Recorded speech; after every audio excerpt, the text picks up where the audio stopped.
Hello and welcome to the third episode of our bonus series, the BPD BRUNCH, where we get together with our favorite brunchy beverages to catch up, play games, and talk about all things BPD.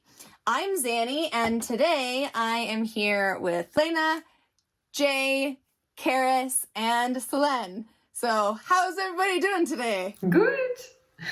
Same as always. I'm really excited about today because we're playing Identity Disturbance Bingo. Before we get started, I do want to clarify for anyone watching that, so if you see the tiles, there are a lot of very short little phrases, and I want to sort of impart that without a greater context, none of these things individually necessarily indicate identity disturbance or BPD in particular. These are sort of a lot of experiences that people with BPD have had, but it's sort of like having a stuffy nose. Like, a stuffy nose could be a symptom of a lot of different things. Sometimes it's nothing. Sometimes it's something more serious. So it's just important for anyone watching. I would not use this as like a diagnostic tool of like, oh, I have identity disturbance or whatever. This is just sort of a fun way for us to kind of get started on telling some of our stories. And without further ado, let's get this started. So the first one is not knowing what you believe. That's a heavy one for a first one. Yeah. Holy. Definitely been one of mine. What about everybody else? Well, I'm curious what this means for people, because it, can mean a lot of different things. I feel like there's a normal part of life where you're like, you don't really know what you think and you're kind of processing. And I think for me, not knowing what I believe is kind of this sense of like nothing really resonating with me, not really connecting with anything on a meaningful level, which is different from sort of exploration. I've had like periods of like really intense spiritual beliefs, and like I still consider myself to be like a very spiritual person. I used to tell my dad, I grew up in a pretty conservative faith-based community, and I used to tell my dad, like, Dad, I know what I believe, but I don't feel it. It like I would have like and I still do have a lot of like really firm like belief systems that like are like I am so like faithful to this belief, as far as like I protect that belief and I've like researched it and whatever, and it's like 100% mine. But like getting to that stage was really, really hard for me, and I went through a lot of like, I agree with a lot of things logically, but nothing really resonates and nothing feels like, I guess nothing feels like home.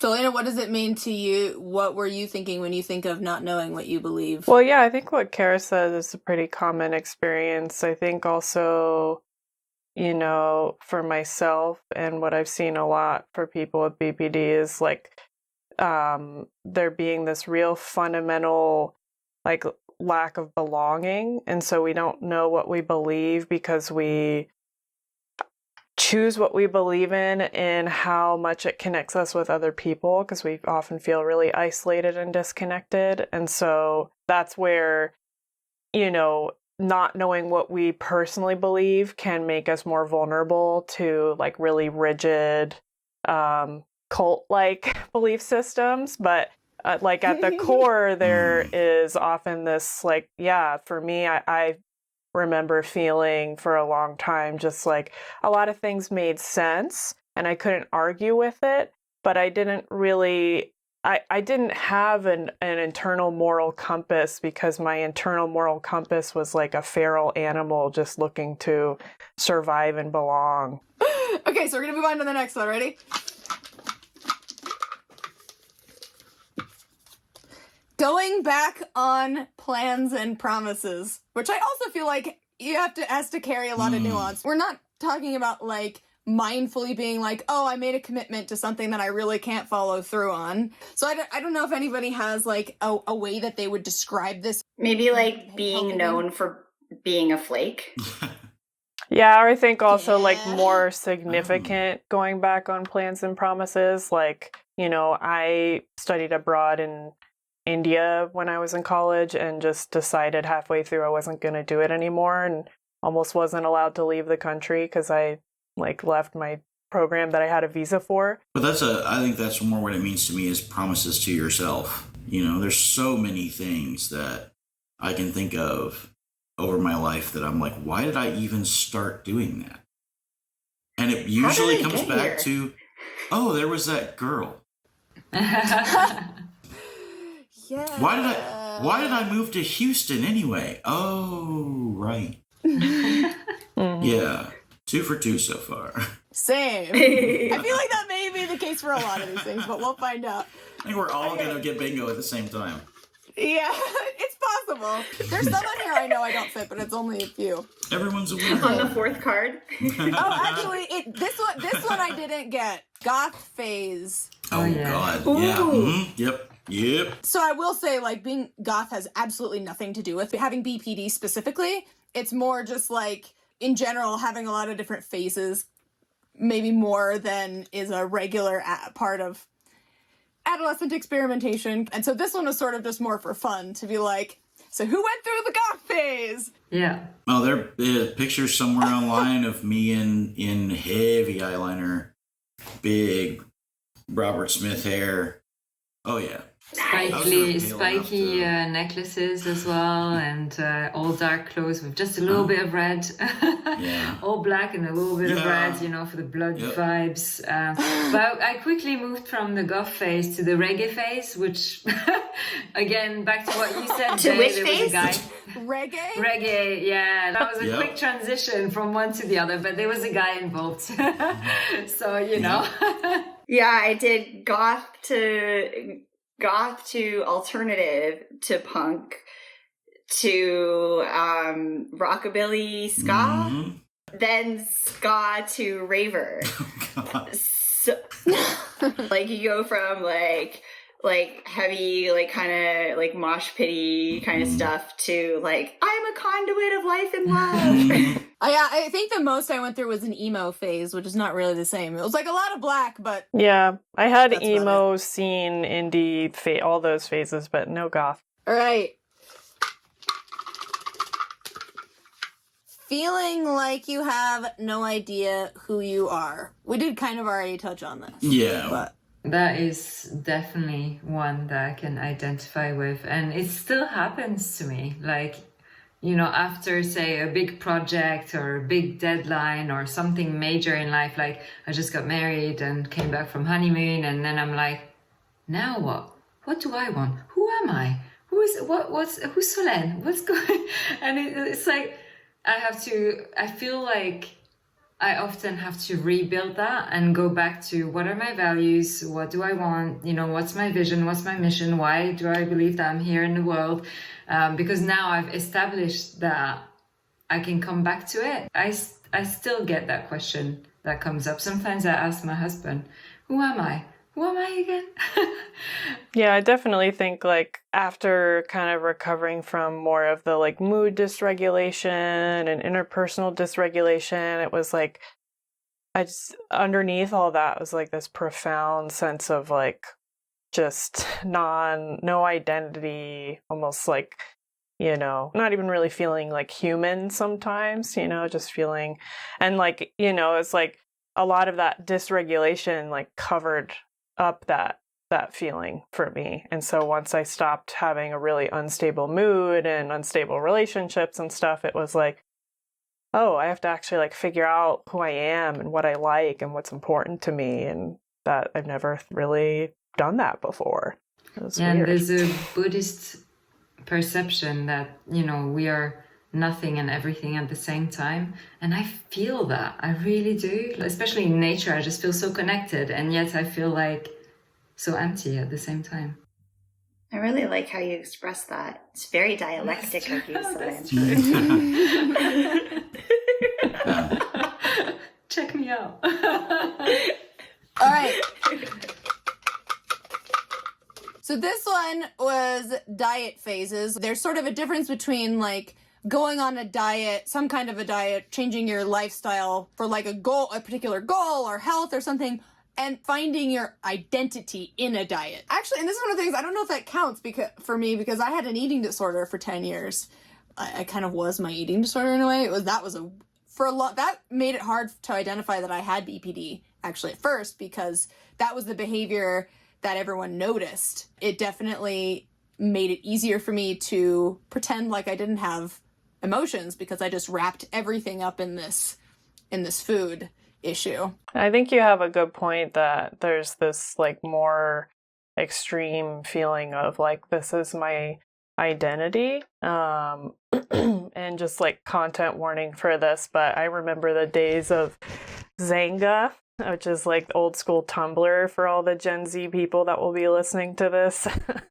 But it, you know, there were a lot of like groups on there that would be like goal weight 0 and stuff. And I remember, you know, because I struggled with an eating disorder too, and I remember another way that I found to avoid developing a sense of identity was to almost try to make myself disappear. I've been lucky enough to have the same therapist since I was like 15.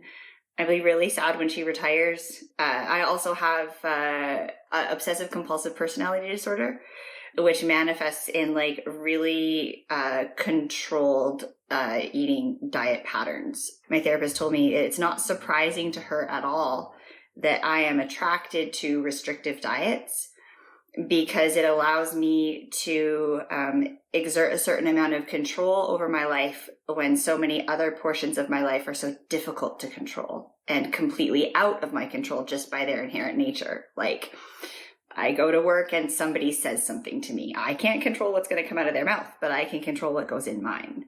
I used to walk around and feel like there was a hole in me, like a physical. I used to feel like I could literally like put my fist through myself, like there's a hole in my stomach, in my belly.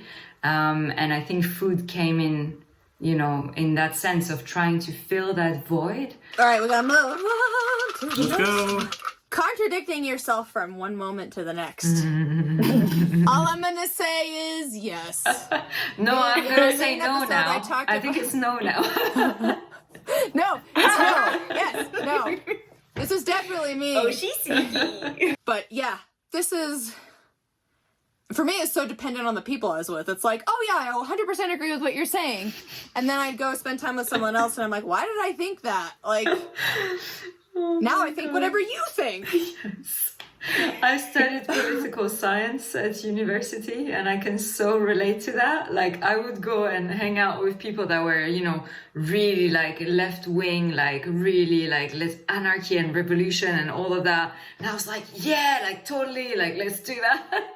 And then I would like maybe end up at lunch with like people who were like quite conservative and, you know, things should stay the way they are. Oh yeah, you're right, actually, that makes a lot of sense. And then I would go home and I'd be like, I can't be in politics because I can't pick a side. I have no clue. Okay, next one. Joined a cult. Oh, do I have that? I almost joined No, a gang, but I didn't. no. I've never joined the cult. I definitely joined a cult. Did you? What was it? Tell us more. The yoga cult, which, yes, those exist. It's a real thing. Wow. Yeah. Yeah. Wild Wild Country, that documentary on Netflix. Yep, it wasn't They too started far as a from yoga that. cult and poisoned an entire town. Yep, wasn't too far from that community. In the context of like identity, what was the like motivation behind that? I think at that point in my life, I really had no sense of who I was at all. And that was when I was really at the peak of like hitting all 9 symptoms. And so, of course, I didn't really have the capacity to explore my own identity. And so, you know, it's actually really common for people with BPD, autistic people, like people in sort of different marginalized communities to be really vulnerable to joining cults.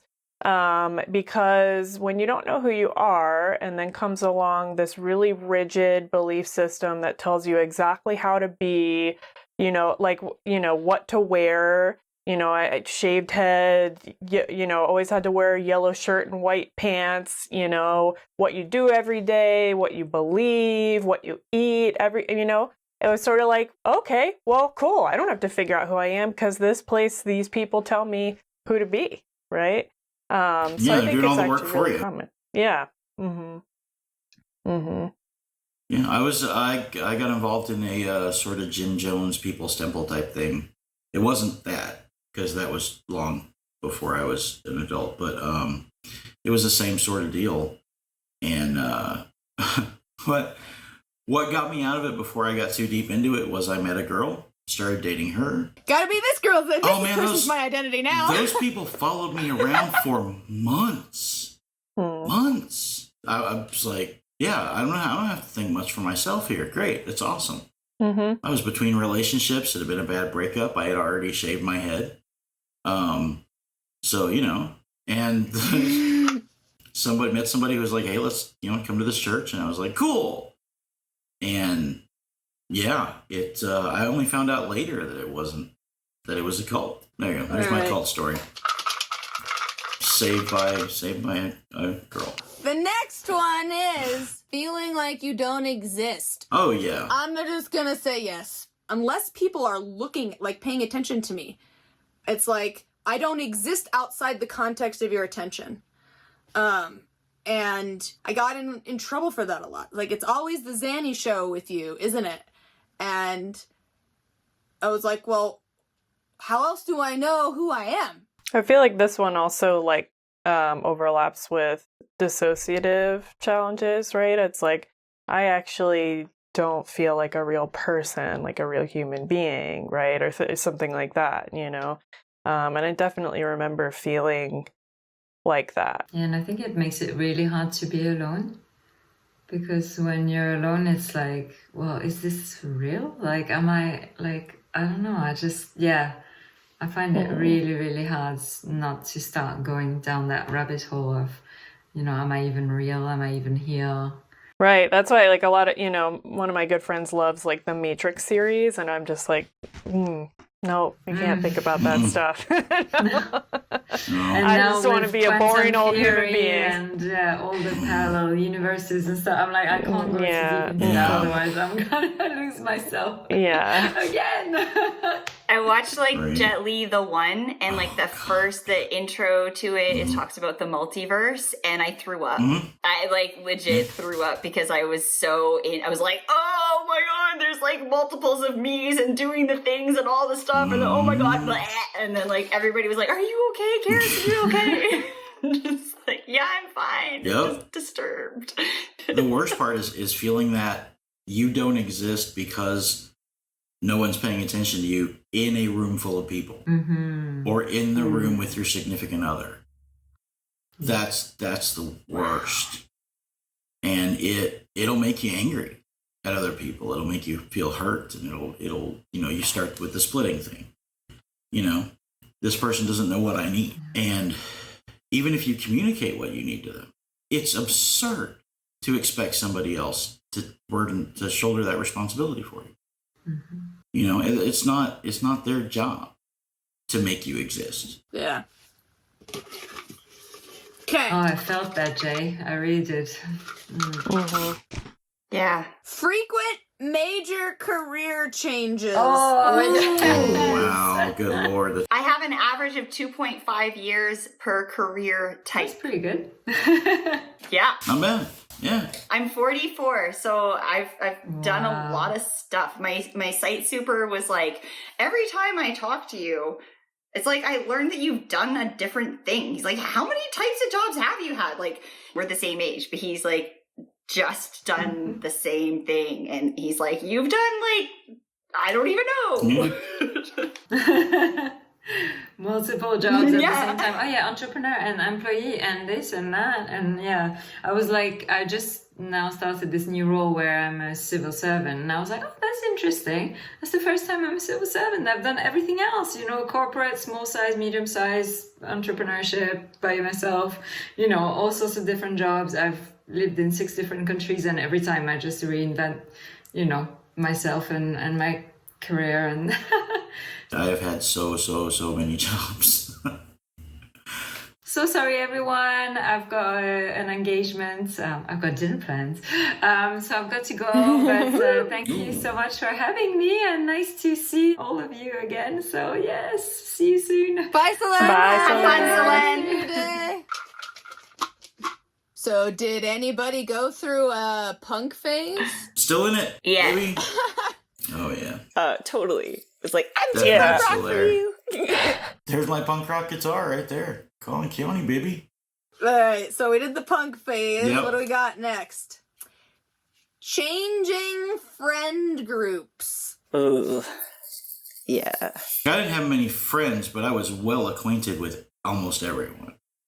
Like I could notch into any friend group at any time, but I didn't have many close actual friends. Yeah, I feel like now I have pretty stable friend group that's like, really aligns with who I am. But before this, oh yeah, I feel like my friend group's really aligned with whatever personality I was in at that time, right? Like my emo friends, my hippie friends, my burlesque friends, my roller skating friends, it's just like whatever was my thing at that time. It was like I had to have friends who were aligned with it. And then part of the frequently changing friend groups is also just like the unstable relationships and the lack of interpersonal skills, because I'd be like, fuck you, I hate you. Oh, I'm going to be friends with somebody else now. So. Yup. Been there. Mm-hmm. Taking on personality traits of other people. We've all talked about this, I think. Such a big thing. Being a chameleon, for yeah. sure. Yeah. Yeah. For people watching, I think it's important to recognize that whether or not some of these things are dysfunctional has a lot to do with like the level of distress and like problems it causes in your life. Just the fact that I changed a lot, I think for me ended up being great because I have a lot of different skills now. I did a lot of things. I have a lot of different experiences. And I guess I just wanted to say that because I don't want people to think that, like, if you change things a lot, that's an indication that there's something wrong with you. It usually has more to do with the not what you do, but how you do it, in the sense that, like, if I decide I want to try something else and I just walk out of my job without talking to anybody, that's probably not effective, like, for my relationships or, like, my reputation. But the fact that I want to try something different is not necessarily in and of itself a problem. Right. I guess. Yeah. Okay, I think we've already talked about this one, but severe and sudden hairstyle changes. Bingo! Aye. Oh, so you have the cult one. If I had the cult one, I'd have bingo. You too, should and have I don't. joined a cult too. I should have No. joined a cult. It's never too late. Just for the sake of winning bingo, I'm gonna go join a cult. Yeah. So Yeah. Does anybody have any good like stories of sudden hairstyle changes? I like chopped all my hair off once. Like not even a shave moment. It was like with the scissors. So it was like all different lengths, and it was bad. Yikes! I have impulsively shaved my head 2 or 3 times and done like the colors and all sorts of stuff. Yeah. Shaved my head a bunch of times. Mohawk. God. Shaved one of my eyebrows off because I thought it looked cool. I don't know. Man. So many different colors. Yeah. It's the little stripe in it. Yeah. And yeah. Well, that's back now. And then it never grew back, so I just had to shave the whole thing off. And then I'm like, that didn't look too bad. It looked Oh my bad. God. Oh my It God. looked bad. Yeah, don't shave your eyebrow. Now, I will say the Mohawk looked good. Everybody thought the Mohawk was adorable. But congrats, Lena, on winning. Do I win anything? Identity disturbance. You win So a excited. brand new shiny identity. Dang! I already have one of those. You win a sense of self-satisfaction. Yeah. An earned sense of self-satisfaction. Oh. Yes. How about that? And a little bit of shame because we all couldn't share it. But, that's... The shame. Yeah. Should have joined a cult. Yes. Right? Just join the cult. Should have joined a cult. Mm-hmm. So good. For us now, like, we look at some of this stuff and we can laugh about it because it's like, oh my gosh, like, I can't believe I did that. Keep both To some people who are eyebrows. still going through it, it might be like a little bit like, oh, but I'm doing that. Like, how can you get it to this place? So now, what is it like for you? I guess what do you think is important for you to tell viewers about this? Well, like I said before, I think the huge thing for me was it was really hard for me to develop a sense of identity when I was, suicidal, self-harming, experiencing really, unstable mood and those sort of things. So I think that just sort of normalizing that, your identity is going to come once you have a little bit more stability, right? Once I was able to regulate my mood and stop feeling suicidal, then I started to develop like a sense of who I am, because it's really hard to do that when you're struggling to stay alive, Yeah, so that's been the longest thing that's taken me the longest to deal with, to even get started on recovery is building another personality, building the real one, figuring out what that is. It's just difficult. We're a blank slate, which can be, it's not necessarily inherently bad, but it means we're empathetic. Yeah, don't stress about the whole personality thing. It'll come and it'll surprise you what you keep and what you've grown new during recovery. I'm almost a whole person. You're 7/8 of the way there. 7/8 of the way there. Yeah. Also keep both eyebrows. Let's see. Unless you're, if you're in recovery and you're in a relationship where all you're doing is being a mirror and reflecting back what the other person wants to see, think about that relationship really hard. That's what I have to say. I would like to say that, first of all, be kind to yourself. I think it's okay to take wise counsel. My partner, he reminds me of these amazing parts of my personality.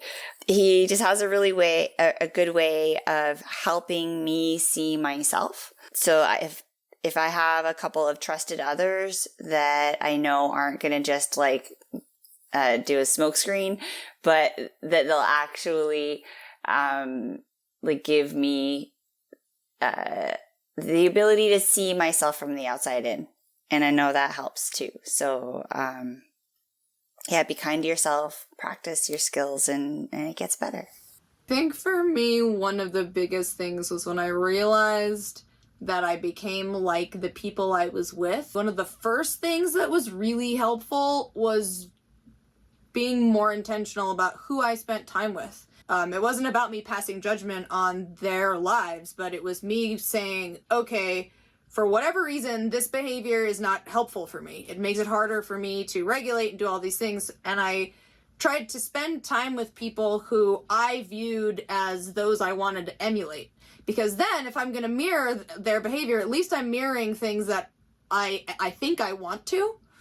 And that at least helped me to, in the beginning phases, I think, to at least avoid doing things that were destructive to myself. And that made it easier to do some of that harder work of what are my values? What do I think? Because then I wasn't dealing with the aftermath of all of the destructive behaviors. Does anybody have any last burning thoughts? Thank you everyone for watching our BPD Brunch episode. Stay tuned next week. We got more bonus content coming at ya. Make sure if you like what you see, like, subscribe, and turn on your notifications so you can figure out when the next episode is coming out. Because you don't want to miss our Bananas neurodivergent content. Yes! You don't want to miss any of our bananas neurodivergent content. So, till next time. Bye.